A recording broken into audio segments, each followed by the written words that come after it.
अस्सलाम वालेकुम। आज के लेक्चर में हम पॉइंट्स पढ़ेंगे पेज नंबर 20 ऑनवर्ड्स के बाद हम बात कर रहे थे ना, तो आज 20 हैं और 21 है, लेकिन इस पर मौजूद जो टर्म्स हैं उन टर्म्स को समझना बहुत ज़रूरी है। प्रोटोटाइप टर्म है इन सब पेजेस पर।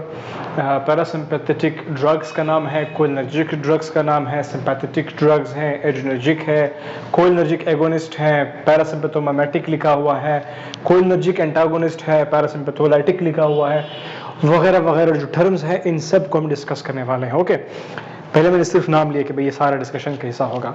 अब ये नाम है, लेकिन इसको जब आप लोग समझोगे ना, फिर आप लोगों से बार बार इसको रटने की ज़रूरत नहीं पड़ेगी। तो हम समझेंगे फर्स्ट ऑफ ऑल प्रोटोटाइप क्या होते हैं। बहुत सारे हमारे पास ड्रग्स डिस्कवर हुए ना, जो पहले पहले डिस्कवर हुए थे, उनसे फिर आगे जो मजीद ड्रग्स डिस्कवर हुए थे, तो उन ड्रग्स जिनसे मजीद की कॉपी बनी थी, जो फर्स्ट ऑफ ऑल डिस्कवर हुए थे, उनको कहते हैं प्रोटोटाइप।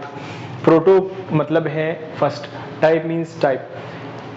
हमारे पास अकसाम जो ड्रग्स के अवेलेबल है वो जिससे कॉपी हुए हैं, उस ड्रग का नाम है प्रोटोटाइप।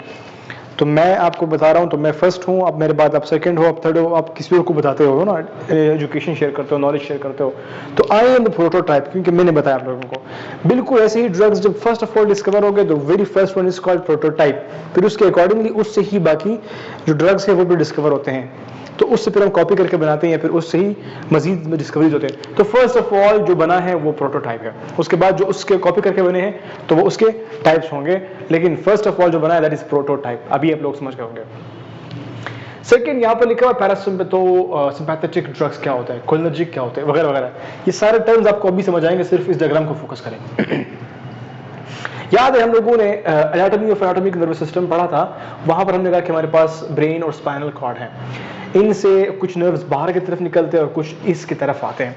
जो यहाँ से बाहर की तरफ निकल रहे थे उनका नाम हम लोगों ने रखा था इफरेंट न्यूरॉन्स, या फिर उनको हम लोग मोटर न्यूरॉन्स कहते हैं। जो एग्जिट करते हैं ब्रेन और स्पाइनल कॉर्ड से उनको इफरेंट या फिर मोटर न्यूरॉन्स कहते हैं। वो न्यूरॉन्स, मोटर न्यूरॉन्स जो हैं वो दो जगहों पर सप्लाई होते थे, सोमैटिक और ऑटोनोमिक। सोमैटिक वो जो हमारे कंट्रोल में इलाके हैं, वहां तक जो सप्लाई होती है न्यूरॉन्स की, उन इलाकों तक हम लोगों ने कहा कि भाई इसको हम अलग सा पढ़ेंगे, इसको अलग से नाम देते हैं, सोमैटिक न्यूरॉन्स कहते हैं। और वो न्यूरॉन्स जो ऐसे बॉडी फंक्शंस की तरफ जाते हैं ब्रेन और स्पाइनल कॉर्ड से, उन मोटर न्यूरॉन्स को फिर हमने एक और नाम दिया ऑटोनोमिक, यानी कि हमने इसको समझा था ऑटोमेटिक से, कि भाई ये वो न्यूरॉन्स है जो हमारे कंट्रोल में नहीं है और उन ऑर्गन्स तक इन न्यूरॉन की सप्लाई होती है। कुछ ऑर्गन्स हमारे कंट्रोल में है, भाई हम अपने हार्ट को कह सकते हैं अभी कि नहीं कि भाई आप हार्ट बीट फास्ट करो, कम करो, नहीं कह सकते ना। एक खास सिचुएशन बनेगा, फिर उसके मुताबिक हमारा हार्ट बीट खुद फास्ट होगा, खुद ब खुद कम होगा। तो सिचुएशन के अकॉर्डिंगली फिर चेंजेस होते हैं, ठीक है। तो ये बात आप लोगों ने फोकस करनी है। तो वो जो सिचुएशन के मुताबिक काम करते हैं वो ऑटोनोमिक न्यूरॉन्स होते हैं, और वो हमारे पास मजीद दो किस्म पर मुश्तमिल था। हमने पढ़ा था कि कुछ फंक्शंस ऐसे होते हैं जो हमारे बॉडी में खुद ब खुद हो रहे हैं जब हम रेस्ट में होते हैं, उसको हम लोग कहते हैं पैरासिम्पैथेटिक नर्वस सिस्टम, और उन तक जो न्यूरॉन्स जाते हैं उनको हम कहते हैं parasympathetic neurons. Okay, motor neurons parasympathetic वाले। और वो जो खुद ब खुद नहीं होते थे, हमने उसको पढ़ा था उसमें जो खुद ब खुद होते थे, सॉरी, जो खुद ब खुद काम कर रहे थे और फास्ट फाइटिंग कंडीशन में, फ्लाइट की कंडीशन में, मतलब हम लोग फाइट कर रहे हैं, फिर दौड़ रहे हैं या फिर खौफजदा हो गए, उस टाइम हमारे बॉडी में जो नर्वस सिस्टम एक्टिव होता है, जो न्यूरॉन्स के जरिए से हमारी बॉडी काम करती है, उनका नाम है सिंपैथेटिक न्यूरॉन्स, और उस सिस्टम का नाम है सिंपैथेटिक नर्वस सिस्टम।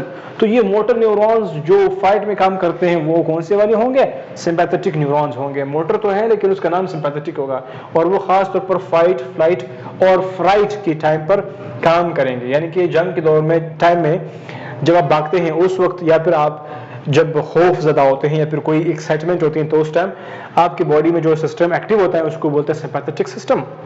और उन तक वो सिस्टम जिस न्यूरॉन्स की वजह से फंक्शन होता है, उन न्यूरॉन्स का नाम है मोटर न्यूरॉन्स, सिंपैथेटिक वाले।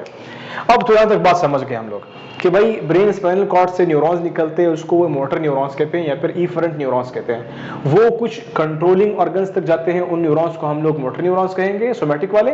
और जो इनवॉलंटरी बॉडी ऑर्गन्स तक जाते हैं, जो काम करते हैं फंक्शंस, मतलब वो ऑर्गन्स बॉडी के जो कंट्रोल में हमारे नहीं है, हमारे पावर में नहीं है, हमारे विल में नहीं है कि हम उसको कंट्रोल कर सके, तो खुद ब खुद कंडीशन के मुताबिक उनमें चेंजेस आते हैं। तो वो मोटर न्यूरॉन्स, वो इफरेंट न्यूरॉन्स ऑटोनोमिक न्यूरॉन्स कहलाए जाएंगे। और वो दो किस्म के हैं, स्पीड वाले, फाइट वाले, कंडीशन वाले अलग से हो गए और रेस्ट डाइजेस्ट वाले अलग से हो गए। तो अभी हम लोग वैसे बातें कर रहे हैं या फिर वैसे लेटे हुए हैं या फिर वैसे बातें कर रहे हैं या फिर फाइट कर रहे हैं, कुछ भी कर रहे हैं, तो उस टाइम हमारी बॉडी में दो अलग अलग सिस्टम काम कर रहे होते हैं, पैरासिम्पैथेटिक और सिम्पैथेटिक। तो ये वही मोटर न्यूरॉन्स है, सिर्फ उसको नाम दिए हम लोगों ने। रेस्ट वाले को, डाइजेस्ट वाले न्यूरॉन को जो खुद ब खुद काम करते हैं जिस टाइम, उसको बोलते हैं पैरासिम्पैथेटिक। जो फाइट में, फ्लाइट में, फ्राइट में, खौफजदा वाले हालत में काम करते हैं उनको बोलते हैं सिम्पैथेटिक। अभी एक और पॉइंट आप लोगों ने यहाँ पर ज़हनशीन करना है कि भाई ये न्यूरॉन्स जो है, हमने कहा था ना कि एक न्यूरॉन ऑर्गन तक जो जाते हैं तो वो यहाँ पर एक न्यूरॉन है, फिर दूसरा न्यूरॉन है, मतलब न्यूरॉन्स के बीच में कनेक्शन होता है और वो कुछ खास केमिकल के जरिए से होता है। हम लोगों ने पढ़ा था ना। अभी देखो यहाँ से मोटर न्यूरॉन से यहाँ से निकला ना, यहाँ पर एक और न्यूरॉन आएगा, फिर एक और, फिर ऑर्गन तक पहुंचेगी बात। मिसाल के तौर पर हम स्पाइनल कॉर्ड से बात स्टार्ट करते हैं। यहाँ से एक न्यूरॉन आएगा, यहाँ पर एक हमने पढ़ा था गैंग्लियन होता है, फिर उसके बाद एक नेक्स्ट न्यूरॉन आता है और यहाँ पर हमारा ऑर्गन होता है, जिस ऑर्गन तक बात पहुंचनी होती है। सपोज कीजिए कि ये ऑर्गन हमारा कौन सा है, सपोज बता रहा हूँ हार्ट हमारा ऑर्गन है। तो एक न्यूरॉन से दूसरे न्यूरॉन तक का कनेक्शन हमने पढ़ा था कि खुद ब खुद नहीं होता, कुछ केमिकल्स के जरिए से होता है और फिर वहां उस न्यूरॉन से ऑर्गन तक आगे केमिकल के जरिए से होता है। तो मोस्टली जो motor neuron sympathetic nervous system को मैनेज करते हैं या फिर वो न्यूरॉन्स जो सिंपैथेटिक नर्वस सिस्टम में काम करते हैं, उन न्यूरॉन्स के आपस में जो कनेक्शन जिस केमिकल की वजह से होता है, उस केमिकल का नाम है एड्रेनालिन, एड्रेनालिन या फिर एपिनेफ्रीन। तो मतलब ये कि यहाँ से सिग्नल आया था ना, उस सिग्नल ने इसमें ट्रांसफर होना था या इससे फिर ऑर्गन में ट्रांसफर होना था, तो वो तो खुद ब खुद नहीं होता था, वो तो केमिकल के जरिए से होता था। उस केमिकल का नाम है एड्रेनालिन या फिर एपिनेफ्रीन। यहाँ पर कुछ और भी होते हैं जिनको हम लोग नॉरएपिनेफ्रीन भी कहते हैं, वो भी यहाँ पर काम कर सकते हैं। तो आप लोगों को ये समझना है कि उसका नाम क्या होगा, एड्रेनालिन होगा। और जो पैरासिम्पैथेटिक में काम करते हैं वो मोटर न्यूरॉन्स ऑटोनोमिक के जो पैरासिम्पैथेटिक में काम करते हैं, रेस्ट डाइजेस्ट में, उनमें जो केमिकल्स काम करते हैं, मतलब वो न्यूरॉन्स जो आपस में एक दूसरे से राबता रखते हैं, कम्युनिकेट करते हैं, फिर जिन ऑर्गन्स तक वो न्यूरॉन्स जाते हैं तो वो जिस केमिकल के जरिए से ट्रांसफर करते हैं इस मैसेज को, उस पैगाम को, उसका नाम है एसिटाइलकोलिन। इसको शॉर्टली खोलिन भी कहते हैं। मैं आप लोगों को समझाता हूं कि भाई ये दो नाम हो गए। तो ये एसिटाइलकोलिन वो केमिकल हुआ जो पैरासिम्पैथेटिक न्यूरॉन्स के बीच में कम्युनिकेशन का काम करता है या पैरासिम्पैथेटिक नर्वस सिस्टम में काम करता है। एड्रेनालिन वो हो गया जो सिंपैथेटिक नर्वस सिस्टम में काम करता है। गॉट, ये तो क्लियर हो गया। अभी हम आते हैं towards the point, parasympathetic drugs. अभी ये क्या है, सिंपल सी बात होगी, नाम आपको बता रहे हैं। वो ड्रग्स जो पैरासिम्पैथेटिक नर्वस सिस्टम में काम करते हैं, जाहिर सी बात है पैरासिम्पैथेटिक नर्वस सिस्टम में जो काम करेंगे उनको हम लोग पैरासिम्पैथेटिक ड्रग्स कहेंगे। लेकिन यहाँ पर जो नाम लिखा था खोलिनर्जिक ड्रग्स, ये कंफ्यूज कर रहा था, तो मैंने उस कंफ्यूजन को अभी आपके सामने बता दिया। पैरासिम्पैथेटिक ड्रग्स को खोलिनर्जिक ड्रग्स भी कहते हैं। पैरासिम्पैथेटिक ड्रग्स को खोलिनर्जिक ड्रग्स भी कहते हैं। वो क्यों?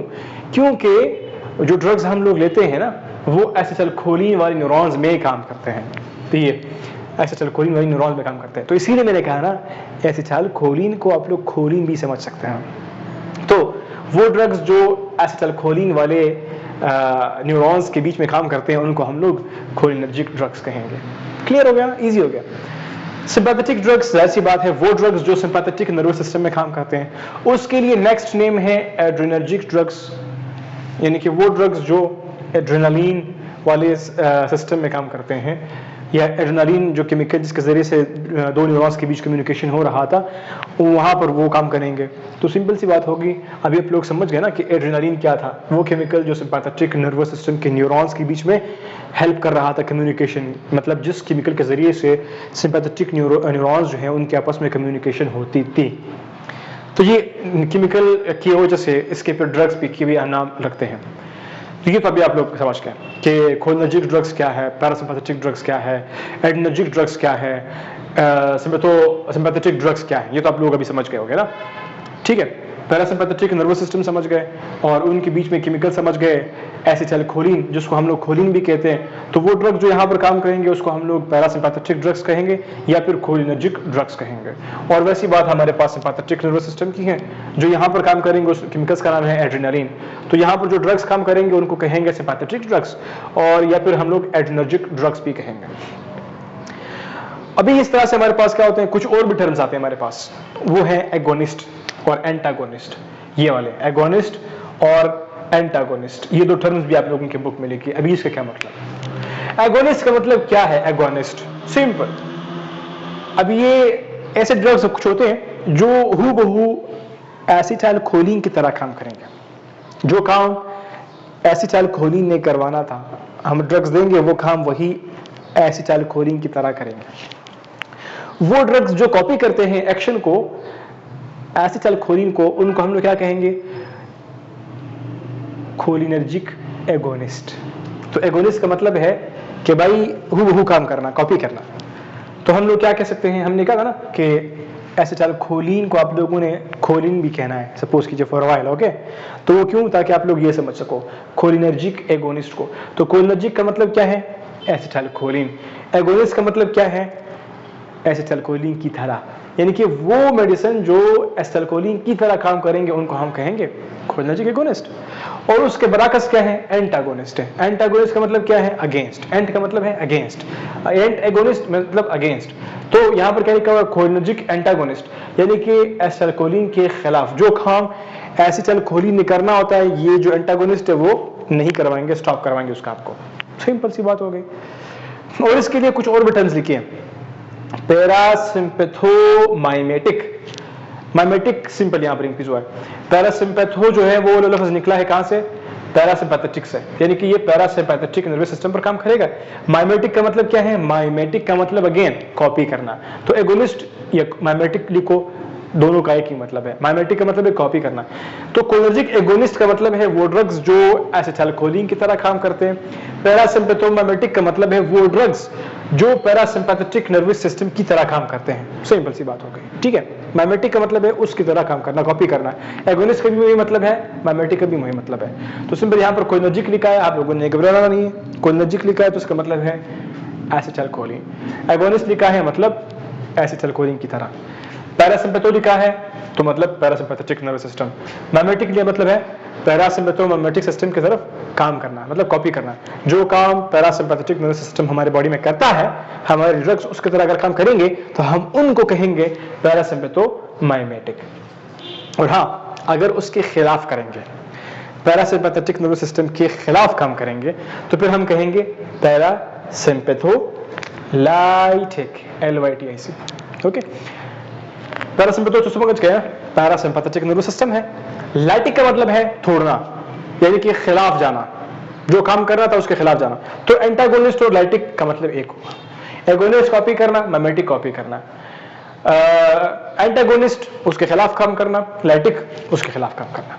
तो पैरासिम्पैथेटिक नर्वस सिस्टम के खिलाफ काम करना अगर हम कहेंगे, उन ड्रग्स को हम लोग दो नाम से पुकारेंगे, या तो हम कोलिनर्जिक एंटागोनिस्ट कहेंगे या तो हम पैरासिम्पैथोलाइटिक कहेंगे। बिल्कुल यही केस हमारे पास सिंपैथेटिक के लिए भी है। वो कैसे? सिंपैथेटिक ड्रग्स हम कहेंगे, अगर वो एगोनिस्ट है तो हम कहेंगे सिंपैथेटिक एगोनिस्ट, या फिर एड्रिनर्जिक एगोनिस्ट। एड्रिनर्जिक एगोनिस्ट या फिर सिंपैथेटिक एगोनिस्ट, अगर वो सिंपैथेटिक नर्वस सिस्टम की तरह काम करते हैं, या अगर वो एड्रेनलिन की तरह काम करते हैं, तो हम क्या कहेंगे? एड्रिनर्जिक एगोनिस्ट या सिंपैथेटिक एगोनिस्ट ड्रग्स। और वो ड्रग्स जो इनके खिलाफ काम करेंगे, हम लोग काम करेंगे, उसको हम क्या कहेंगे? सिंपल एड्रिनर्जिक एंटागोनिस्ट, ठीक है। एंटागोनिस्ट आप कहोगे या सिंपैथोलाइटिक कहोगे, ठीक है। एगोनिस्ट, माइमेटिक, सिंपैथोमाइमेटिक, सिंपैथो एगोनिस्ट, एगोनिस्ट या माइमेटिक, ओके। सिंपैथोमाइमेटिक, सिंपैथोमाइमेटिक का मतलब क्या है? सिंपैथेटिक नर्वस सिस्टम की तरह काम करना। माइमेटिक का मतलब क्या? कॉपी करना। सिंपैथोमाइमेटिक, अगर इसके खिलाफ काम करेंगे तो हम क्या कहेंगे? सिंपैथोलाइटिक, ठीक है। और बाकी नाम भी वही से। एगोनिस्ट का अगर आपने लिखना है, आपने लिखना है सिंपैथेटिक एगोनिस्ट ड्रग्स या फिर एड्रिनर्जिक एगोनिस्ट ड्रग्स कहोगे। और अगर लिखना है कि खिलाफ वाले काम करते हैं, सिंपैथोलाइटिक कहोगे या फिर एड्रिनर्जिक एंटागोनिस्ट कहोगे। तो ये सिंपल सी बातें होती हैं जो आपने समझनी है टर्म्स के हवाले से। आई होप सारे टर्म्स समझ गए। एक शॉर्ट रिकैप आप लोगों को दे रहा हूं, सिर्फ उसको फोकस करें। प्रोटोटाइप मतलब पहली दफा जो ड्रग डिस्कवर हो उसको प्रोटोटाइप कहते हैं, और उससे फिर मजीद बनेंगे, कॉपी होते हैं। पैरासिम्पैथेटिक ड्रग्स वो हैं जो पैरासिम्पैथेटिक नर्वस सिस्टम पर काम करते हैं, उसको हम लोग कोलिनर्जिक ड्रग्स भी कहते हैं, क्योंकि उसमें जो केमिकल न्यूरॉन्स के बीच रब्ता करवाता है उसका नाम एसिटाइलकोलिन है। तो वो ड्रग्स जो इसकी तरह काम करेंगे उनको हम लोग कोलिनर्जिक ड्रग्स कहेंगे। और ये दो तरह के होते हैं। उसकी और नाम, एक और नाम भी होता है इसका, बल्कि दो और नाम। उसको हम लोग या तो कहेंगे कोलिनर्जिक एगोनिस्ट या फिर हम कहेंगे पैरासिम्पैथोमाइमेटिक, ठीक है। दूसरा हमारे पास है सिंपैथेटिक ड्रग्स, वो जो हमारे सिंपैथेटिक नर्वस सिस्टम पर काम करेंगे उसको हम लोग एड्रेनर्जिक ड्रग्स भी कहेंगे। उसके भी दो नाम हैं, एड्रेनर्जिक एगोनिस्ट कहो जो इसकी तरह काम करेंगे, या फिर खिलाफ काम करेंगे एड्रेनर्जिक एंटागोनिस्ट, या सिंपैथेटिक एगोनिस्ट कहो या सिंपैथोलाइटिक कहो। एगोनिस्ट उसकी तरह काम करना, लाइटिक के खिलाफ काम करना, एगोनिस्ट उसकी तरह करना, एंटागोनिस्ट उसके खिलाफ करना। माइमेटिक एगोनिस्ट एक ही तरह का है, ठीक है। माइमेटिक और एगोनिस्ट का मतलब है बिल्कुल हूबहू वही काम करना। तो जितना मुझसे हो सका मैंने आप लोगों के लिए आसान कर दिया। बाकी ये जो टर्म्स यहाँ पर रिमेनिंग है, डायरेक्ट एक्टिंग और इनडायरेक्ट एक्टिंग, इसको भी आप लोग समझ लें। इनका क्या कंसेप्ट है, अगर केमिकल यहाँ से आया है ना, एक न्यूरॉन से रिलीज हुआ वो केमिकल, और वो आया उसने यहाँ पर डायरेक्ट रिसेप्टर के साथ बाइंड किया और काम किया, तो हम कहेंगे डायरेक्ट एक्टिंग। मतलब न्यूरॉन से, एक न्यूरॉन से केमिकल निकला, अगले वाले न्यूरॉन के रिसेप्टर पर बाइंड किया और काम किया, उसको हम कहेंगे डायरेक्ट एक्टिंग ड्रग्स या डायरेक्ट एक्टिंग मैकेनिज्म। और इसके अलावा जितने भी तरीके से न्यूरॉन्स, एक न्यूरॉन से दूसरे न्यूरॉन में कम्युनिकेशन होगा उसको हम कहेंगे इनडायरेक्ट एक्टिंग, ठीक है। इसकी मजीद एक्सप्लेनेशन मेरे अगले वीडियोस में है, आप लोग वहां पर देख सकते हैं। तो यहाँ तक आई होप का discussion is okay and over. So that's all and thank you for watching doctor UUT lectures. Don't forget अपने दोस्तों को बताने का और वीडियोस को आगे शेयर करने का।